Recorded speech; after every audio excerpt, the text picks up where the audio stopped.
நல்ல சந்தோஷமா இவ்வளவு இதாக இருக்கிறீங்க பாருங்க. எனக்கு ரொம்ப சந்தோஷம். 100 வயசு நல்லா இருக்கணும். நான் கொஞ்ச நாள் இருப்பேன். நல்லா இருக்குது. நீங்கள்லாம் நல்லா இருக்குது. ஒட்டுமையாக இப்படியே ஒரு நிகழ்ச்சி பண்ணணும். நான் போன காலத்துக்கு நிகழ்ச்சி பண்ணணும். அம்மா பேர் ஐயா பேர் உங்களுக்கே வரணும். ஐயா ரொம்ப நன்றிங்க. நன்றிங்க. நன்றி. எனக்கு என்ன பேசுறது தெரியல.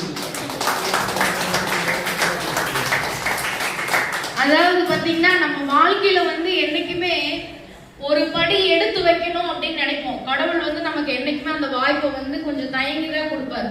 ஆனா இந்த மாதிரி நீங்க ஆதரவில்லாத முதியோர்களாகட்டும், ஆதரவில்லாத குழந்தைகளாகட்டும், நான் இருக்கேன் அவங்களுக்காக அப்படின்னு சப்போர்ட்டிவா நீங்க ஏதாவது ஒரு வகையில நீங்க பண்ணுனீங்க அப்படின்னா கட்டாயம் நான் இந்த இடத்துல நின்று அடிச்சு சொல்றேன், நீங்க கட்டாயம் அடுத்த லெவலுக்கு நீங்க போவீங்க.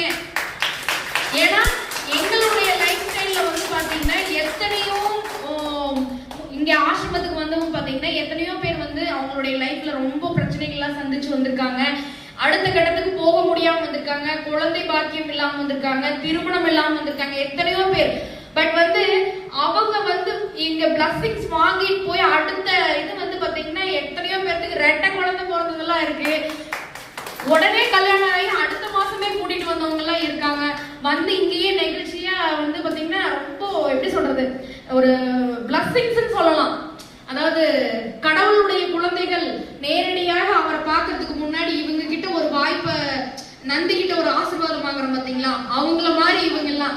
அதே போல உங்களுடைய பெத்தவங்களை, நீங்க எல்லாம் யங்ஸ்டர்ஸா இருக்கீங்க, உங்களுடைய பெத்தவங்களை நீங்க இந்த இடத்துக்கு வரவிடாம பாத்துக்குங்க. அவங்களுடைய வழிகள் மிகப்பெரிய ஒரு வழி. அதை தயவு செஞ்சு யாரும் கொடுத்துறாதீங்க. இது ஒரு ரிக்வெஸ்டா நான் உங்ககிட்ட கேட்டுக்கிறேன். மிக்க நன்றி. தேங்க்யூ.